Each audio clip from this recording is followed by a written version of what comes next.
আজ আমরা কথা বলবো টেড হিউজের একটি অসাধারণ কবিতা মাই ওন ট্রু ফ্যামিলি নিয়ে। এটা আসলে একটা স্বপ্নের গল্প, এমন এক স্বপ্ন যা একজনের জীবনকে পুরোপুরি বদলে দেয়। আচ্ছা, চলুন তাহলে গল্পটার গভীরে যাই। শুরুটা হচ্ছে একজন কবিকে দিয়ে। তিনি শিকারে বেরিয়েছেন আর এমন এক জগতে ঝুঁকে পড়ছেন যেখানে সব নিয়মকানুন প্রকৃতির নিজের হাতে। দৃশ্যটা ভাবুন, গল্পকথক যিনি আসলে কবি টেড হিউজেস নিজেই একটা ওক গাছের জঙ্গলের মধ্যে খুব সাবধানে পা টিপে টিপে এগোচ্ছেন। তার উদ্দেশ্যটা কিন্তু খুব পরিষ্কার। সে একটা পুরুষ হরিণ, মানে একটা স্ট্যাগ খুঁজছে। আর এখানে শুরুতেই আমাদের সামনে একটা সম্পর্ক তৈরি হয়ে যায়, তাই না? একদিকে মানুষ যে শিকারী আর অন্যদিকে প্রকৃতি যা কিনা শিকার। কিন্তু জঙ্গলের মনে ছিল অন্য কিছু। এই যে শিকারের একটা উত্তেজনা, তার ছন্দটা হঠাৎই কেটে যায়। কোত্থেকেই যেন এক বৃদ্ধা এসে হাজির হন। তার চেহারা, তার সাজ পোশাক সবকিছুই কেমন যেন অদ্ভুত, এই পৃথিবীর বাইরের বলে মনে হয়। হাতে একটা অ্যাব্রোখেব্রো লাঠি, পরনে ছেঁড়া জামা কাপড়। তাকে দেখে মনে হয় তিনি যেন কোনো সাধারণ মানুষ নন, বরং সাক্ষাৎ প্রাচীন প্রকৃতি। তিনি এমন এক কর্তৃত্ব নিয়ে কথা বলেন যেন সব জানেন। তিনি দাবি করেন যে কবির মনের সব গোপন কথা তার ওই ছোট্ট ঝোলার মধ্যে রাখা আছে। আর এটা বলেই তিনি এমন এক হাসি হাসেন যা শুনলে গা ছমছম করে ওঠে। আর যেই না তিনি তার ছোলাটা খোলেন, কবি ভয়ে থরথর করে কাঁপতে শুরু করেন। তার চেনা পৃথিবীটা যেন চোখের সামনে ভেঙে গুড়িয়ে যাচ্ছে। এরপর কবির জ্ঞান ফেরে, কিন্তু জেগে উঠে তিনি দেখেন যে সবকিছু ওলট পালট হয়ে গেছে। যে ছিল শিকারী, সে এখন শিকার। তাকে একটা খুঁটির সাথে শক্ত করে বেঁধে রাখা হয়েছে, একেবারে অসহায়।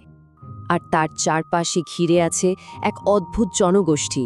তারা কোনো কথা বলছে না, শুধু স্থির চোখে বিচারকের মতো তার দিকে তাকিয়ে আছে।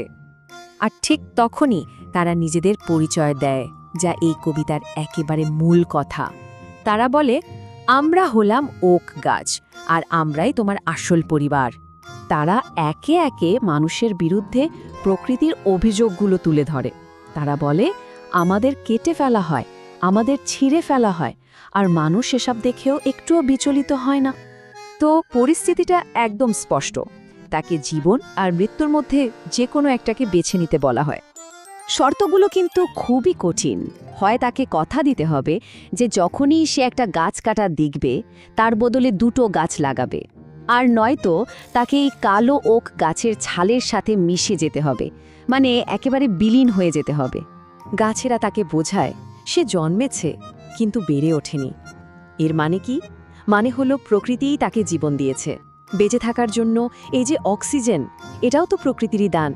কিন্তু সে এমন একটা মানব সমাজে বড় হয়েছে যা তার উৎসকে, অর্থাৎ প্রকৃতিকে সম্মান করতে শেখেনি। আর ঠিক তখনই স্বপ্নটা ভেঙে যায়। কবি জেগে দেখেন যে তিনি সেই জঙ্গলেরই একটা গাছের নিচে শুয়ে আছেন। পুরো ঘটনাটাই ছিল একটা স্বপ্ন। কিন্তু এটা কোনো সাধারণ স্বপ্ন ছিল না, তাই না? কবি নিজেই বলছেন এটা ছিল সেই স্বপ্ন যা তাকে পুরোপুরি বদলে দিয়েছিল। দেখুন, পরিবর্তনটা ঠিক কোথায় হলো। তিনি যখন জঙ্গল থেকে বেরোলেন, বাইরে থেকে দেখতে হয়তো একই রকম ছিলেন, কিন্তু তার ভেতরটা, তার হৃদয়টা এখন গাছের হৃদয়ের সাথে এক হয়ে গেছে। এই অভিজ্ঞতাটাই ছিল তার জীবনের দ্বিতীয় জাগরণ। প্রথমবার তিনি জেগেছিলেন একজন সাধারণ উদাসীন মানুষ হিসেবে, আর এবার তার জাগরণ হলো এক নতুন চেতনার, প্রকৃতির প্রতি এক গভীর সহানুভূতির। শিকারী থেকে বন্দী, আর তারপর এই যে ভেতরের রূপান্তর, এই পুরো যাত্রাটা তাকে তার আসল পরিবারের সাথে এক অটুট বন্ধনে বেঁধে দিল। এটাই হলো পৃথিবীকে দেখার এক নতুন দৃষ্টিভঙ্গি। সবশেষে কবিতাটা আমাদের একটা গভীর প্রশ্নের সামনে দাঁড় করিয়ে দেয়। যদি প্রকৃতিই আমাদের আসল পরিবার হয়, তাহলে তার প্রতি আজ আমাদের আসল দায়িত্বটা কী?